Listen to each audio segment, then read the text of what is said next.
प्यारे साथियों नमस्कार। स्वागत है आप सभी लोगों का आपके प्यारा सा स्टडी प्लेटफॉर्म साइंस संग्रह ऑफिशियल चैनल पर। मैं उम्मीद करता हूं कि आप सब लोग बहुत अच्छे होंगे। सो प्लीज हंसते रहिए, मुस्कुराते रहिए, स्वस्थ रहिए और खूब मन लगा के पढ़ाई लिखाई करते रहिए। साथियों, आज के वीडियो में आपको हम बहुत ही अच्छी बात बताने वाले हैं, बहुत अच्छा टॉपिक कवर कराने वाले हैं जहां से हर एक साल क्वेश्चन पूछा जाता है। तो मैं चाहूंगा कि आप सभी लोग इस वीडियो को अंत तक जरूर देखिए, क्योंकि आज के इस वीडियो के माध्यम से आपके बोर्ड परीक्षा में 2 नंबर के क्वेश्चन पक्का सेट हो जाएगा। क्योंकि यहां से हर एक साल क्वेश्चन पूछा गया है। अगर आप प्रीवियस ईयर क्वेश्चंस उठाकर देखते हैं तो आपको ये क्वेश्चन जरूर मिलते हैं जो मैं बताने वाला हूं। तो चलिए आप लोग पेन पेपर के साथ बैठ जाना और पूरे वीडियो को एकदम लास्ट तक जरूर देखना मेरे भाई। चलिए स्टार्ट करते हैं आपकी एक खूबसूरत सी लाइक के साथ। आप वीडियो को लाइक कर दीजिए, फटाक से तुरंत ही लाइक कर दीजिए। चैनल को सब्सक्राइब भी कर लीजिएगा। मैं ऐसा इसलिए कह रहा हूं क्योंकि कभी कहता नहीं हूं। चलिए स्टार्ट करते हैं साथियों। हमारा सवाल क्या होगा, टॉपिक क्या रहेगा। कई बार आपसे पूछता है बोर्ड एग्जाम में, निम्नलिखित में से कौन रंगीन है, कौन सा आयन रंगहीन है, हमेशा पूछता है। और ये क्वेश्चन डी ब्लॉक के तत्व से उठाया जाता है। कई बच्चे परेशान हो जाते हैं, कैसे पता करें कौन सा रंगीन है, कौन सा रंगहीन है, कौन सा कलरफुल है, कौन कलरलेस है, कैसे पता करें। कभी कभी पूछता है कौन प्रतिचुंबकीय है, कौन अनुचुंबकीय है, किसमें अनपेयर्ड इलेक्ट्रॉन कितना है। ये सवाल बार बार पूछता है, हर बार पूछता है बच्चों। तो अब इसके बाद आपसे कभी भी गलती नहीं होगा। आप बोर्ड एग्जाम में इसको 100% सॉल्व करके आओगे। मैं आपको तरीका बताता हूं। सबसे पहले आपको क्या करना है, जब आप इलेक्ट्रॉनिक विन्यास करें और इलेक्ट्रॉनिक विन्यास करने पर अगर आपको इलेक्ट्रॉनिक विन्यास में D0 या D10 मिल जाए, D0 या D10 मिल जाए कॉन्फ़िगरेशन में, इलेक्ट्रॉनिक कॉन्फ़िगरेशन करते हो, इलेक्ट्रॉनिक विन्यास करते हो, D0 अथवा D10 मिल जाए तो भैया जी समझ जाना वो यौगिक रंगहीन होगा, उसका कोई कलर नहीं होगा, वो कलरलेस हो जाएगा। क्या हो जाएगा बच्चों? कलरलेस हो जाएगा। दूसरा चीज, हम क्वेश्चन पे भी आएंगे, क्वेश्चन पे भी आएंगे। इसके अलावा D1, D2, D3, D4 ऐसे करके कुछ भी आए वो रंगीन होगा। अब एक एग्जांपल बता दो सर। चलो एग्जांपल देखो। अगर मान लो आपके पास स्कैंडियम पे +3 का चार्ज है और पूछ रहा है, 4 ऑप्शन दे दिया, निम्नलिखित में से कौन रंगीन यौगिक है, कौन रंगीन आयन है, या किसके यौगिक रंगीन हो गए, ऐसे ही पूछता है। आयन का रूप में है, इसका मतलब कहीं ना कहीं ये आयनिक यौगिक बनाया होगा। अब आप जनरली स्कैंडियम का परमाणु संख्या पता है आपको 21 होता है। इलेक्ट्रॉनिक विन्यास करते हो, आर्गन 18 हो गया और फिर 4s में इलेक्ट्रॉन चला जाता है 2 और 3d में कितना जाता है 1। ये इलेक्ट्रॉनिक विन्यास है, ये आप पढ़े होंगे। मैं बेसिक क्लास में भी आप लोगों को पढ़ा चुका हूं, डी ब्लॉक एफ ब्लॉक के तत्व में भी पढ़ा चुका हूं। अब यहां पर 21 में से 3 इलेक्ट्रॉन निकल गया।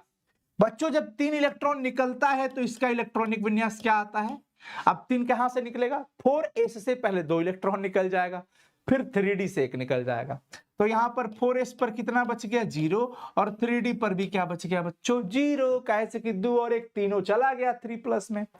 तो सर यहां तो D0 आ गया। अरे भाई साहब, D0 मतलब कलरलेस, रंगहीन हो गया। ये क्या हो गया बच्चों, रंगहीन हो गया। समझ में आ गया। अगर यही आपसे पूछ लिया जाता स्कैंडियम पे +2 का चार्ज, मान लीजिए स्कैंडियम पे +2 मान लेते हैं, तो वैसी परिस्थिति में ये आर्गन और 4s पर 0 हो जाता, क्योंकि 2 इलेक्ट्रॉन त्याग करना था ना, तो 2 अपना यहां से निकाल देगा, लेकिन 3d पे 1 अभी भी रह जाएगा। तो क्या D0 और D10 प्राप्त हुआ? नहीं प्राप्त हुआ। D10 और D0 मिल जाता तो रंगहीन कहते, लेकिन यहां पर तो भैया जी D1 मिल गया, मतलब सर ये रंगीन होगा। क्या होगा बच्चों, रंगीन होगा। क्या होगा, रंगीन। अगर मान लीजिए आपसे पूछ दिया गया यहां पर मान लीजिए टाइटेनियम का +2, इसका हमें यह पूछा गया कि ये रंगहीन है कि रंगीन है, तो हम क्या करेंगे, हम इसका आराम से इलेक्ट्रॉनिक विन्यास कर लेंगे। आपको पता है टाइटेनियम का होता है इलेक्ट्रॉन परमाणु संख्या 22। आप इसका इलेक्ट्रॉनिक विन्यास करते हो, आर्गन 18 और 2 20 और 3d में 2 जाता है। भैया ये 2+ है, इसका मतलब एस से पहले इलेक्ट्रॉन कहां से जाएगा, एस से ही गायब होगा। 3D में और 4s में इलेक्ट्रॉन पहले भरते भी हैं 4s में और गायब भी होगा 4s से ही सबसे पहले। तो पहले 4s से चला गया तो क्या बचा भैया हमारे पास आर्गन। 4s पर तो 0 हो गया लेकिन 3D पर 2 बचा हुआ है। अब बताइए D0 और D10 होगा तब वो रंगहीन होगा, नहीं तो क्या होगा रंगीन। और अभी आप वीडियो को देखते देखते तुरंत से रिप्लाई कर दीजिएगा अपने मन में खुद से कि ये रंगीन होगा कि रंगहीन। तो आपका आंसर आया होगा रंगीन होगा। सर क्या मस्त ट्रिक हो गया, रंगीन होगा। अब रटने का जरूरत ही खत्म हो गया। अब ये रटने का जरूरत ही खत्म। अगर आपसे पूछा जाता है वेनेडियम पे +3 चार्ज, वेनेडियम जो कि परमाणु संख्या 23 होता है इसका, आर्गन आर्गन और 4s पर 2 और 3D पर 3 हुआ। बच्चों यहां पर +3 है मतलब इसने 3 इलेक्ट्रॉन त्याग किया है। तो आर्गन और 4s से 2 गया होगा और 1 यहां से जाएगा, तब तो 2 और 1 3 त्याग होगा। तो यहां पर 2 बच गया। तो आपका जवाब भी मन ही मन तैयार है कि सर ये भी रंगीन होगा। क्यों?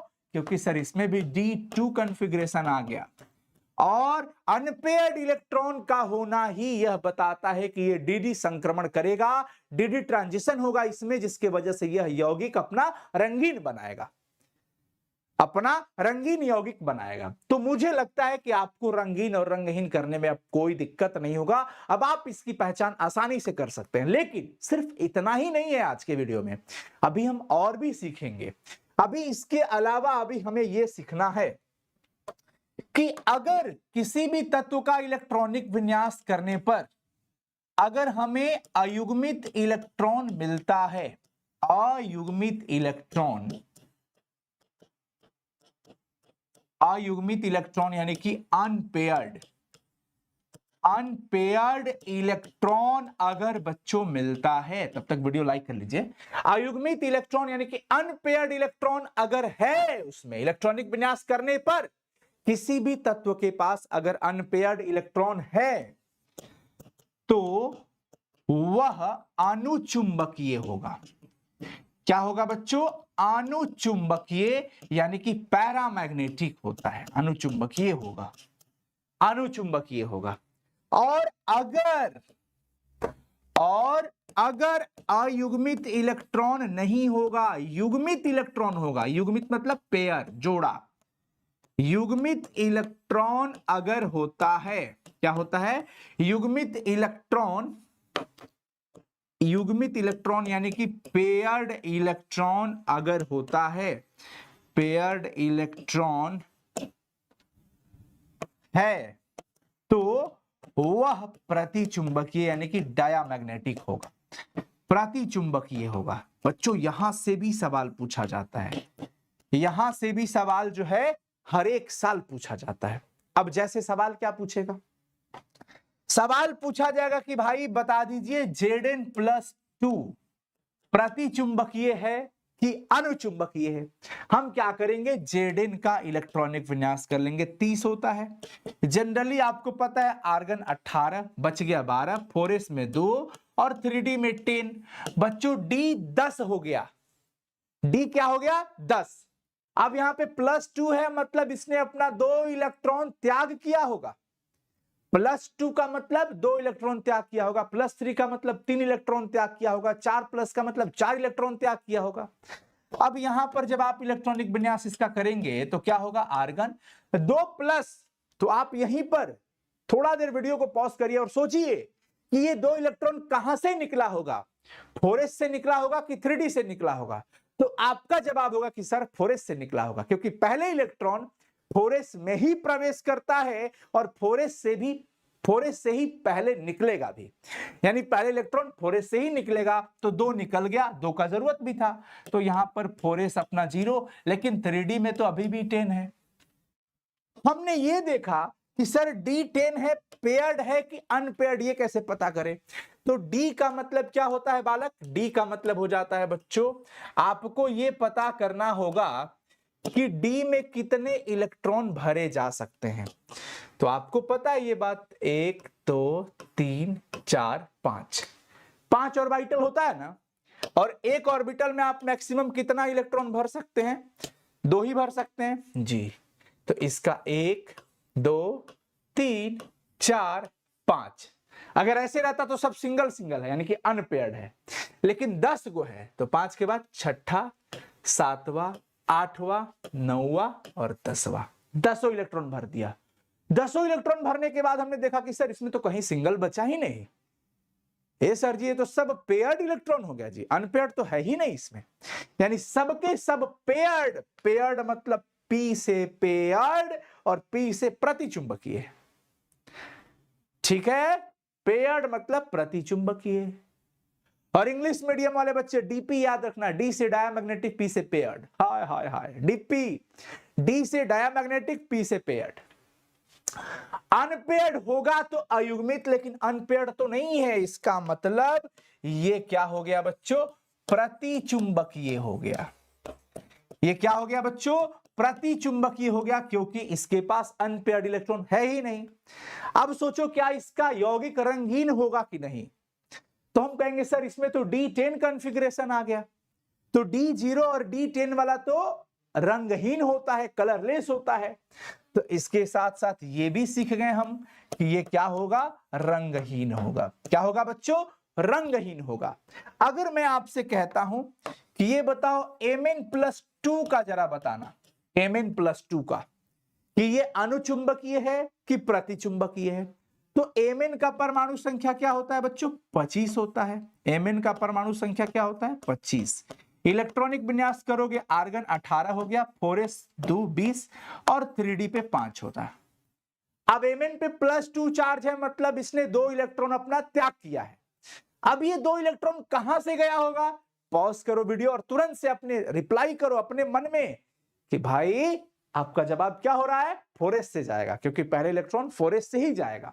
तो चला गया तो क्या बचा, आर्गन, और 4s में तो 0 हो गया सर। 3d पे कितना बच गया, 5।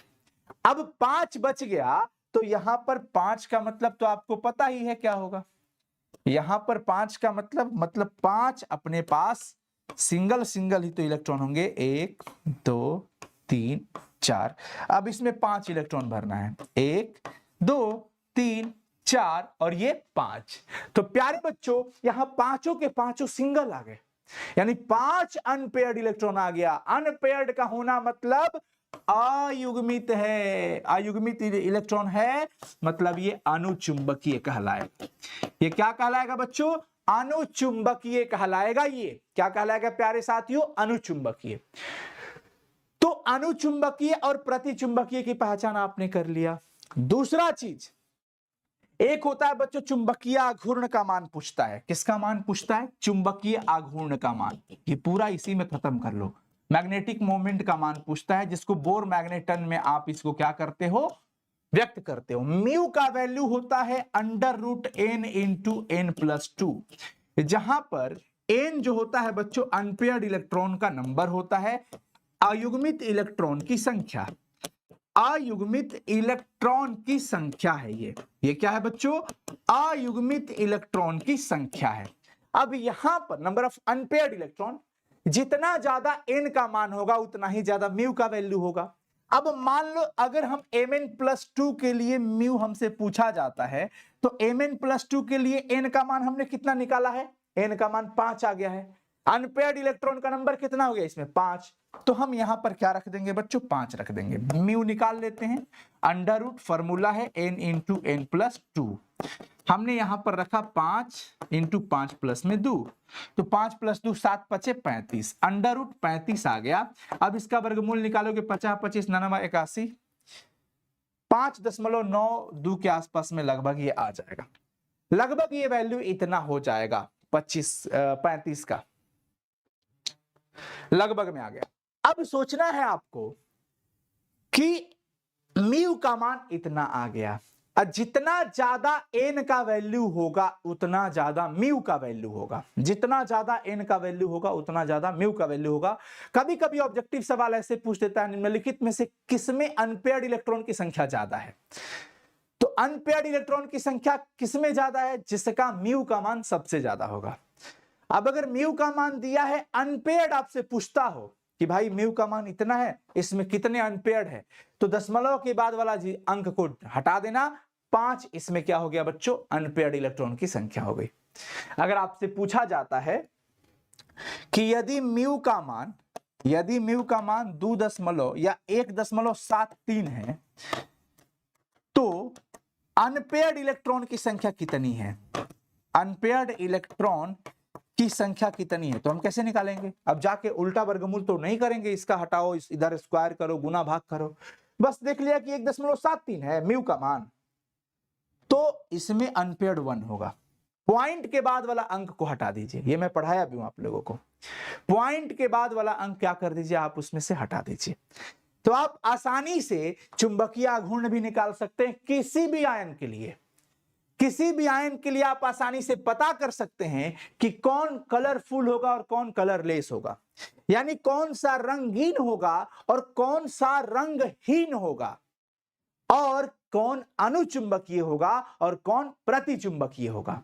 इस प्रकार मैं फाइनली आप लोगों को एक सवाल देता हूं, एक टास्क देता हूं कि आपका जवाब होगा, बताइएगा